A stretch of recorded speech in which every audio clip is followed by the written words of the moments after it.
கலங்கி தவிக்காதே.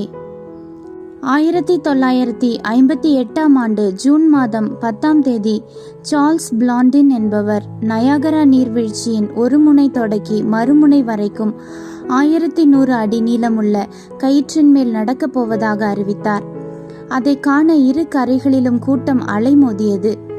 அவர் 38 அடி நீளமும் 40 பவுண்ட் எடையுள்ள கோலை பிடித்து கொண்டு சமநிலையாக நடந்து ஒரு முனையிலிருந்து மறுமுனையை வந்தடைந்தார். அதுவரை கண்ணிமைக்காமல் பார்த்து கொண்டிருந்த கூட்டம் அவர் வந்து சேர்ந்தவுடன் விண் அதிரும் கரகோஷத்தை எழுப்பியது. அவர் தான் மீண்டும் நடக்கப் போவதாகவும், ஆனால் இந்த முறை ஒரு மனிதனை தன்னுடைய முதுகில் ஏற்றிக்கொண்டு நடக்கப் போவதாகவும் அறிவித்தார்.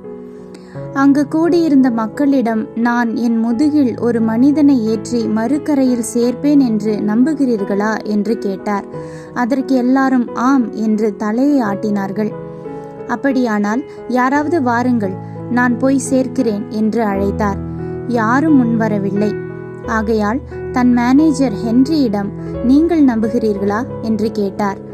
அதற்கு அவர், ஆம், நிச்சயமாக நம்புகிறேன், நானே உங்கள் பின்னால் அமர்ந்து வருகிறேன் என்று கூறி அவர் மேல் அமர்ந்து கொண்டார். அவரை சுமந்தவாறு பிளாண்டின் நடக்க ஆரம்பித்தார். திடீரென்று அந்த கயிறு ஆட ஆரம்பித்தது. உடனே பிளாண்டின் ஹென்ரியிடம், நீர் எதையும் செய்ய வேண்டாம், என்னிடம் விட்டு விடுங்கள், நான் பார்த்து கொள்கிறேன் என்று கூறி எச்சரித்தார். ஹென்ரியும் எதுவும் செய்யாமல் பிளாண்டினை முற்றிலும் சார்ந்து இருவரும் பத்திரமாய் மறுகரை வந்து சேர்ந்தனர். அநேகர் நான் இயேசு கிறிஸ்துவை விசுவாசிக்கிறேன் என்று சொல்லியும் தங்களையும் தங்கள் பிரச்சனைகளையும் அவர் மேல் வைக்க விசுவாசிப்பதில்லை. வருத்தப்பட்டு பாரம் சுமக்கிறவர்களே, நீங்கள் எல்லாரும் என்னிடத்தில் வாருங்கள், நான் உங்களுக்கு இளைப்பாறுதல் தருவேன். நான் சாந்தமும் மனத்தாழ்மையுமாயிருக்கிறேன்.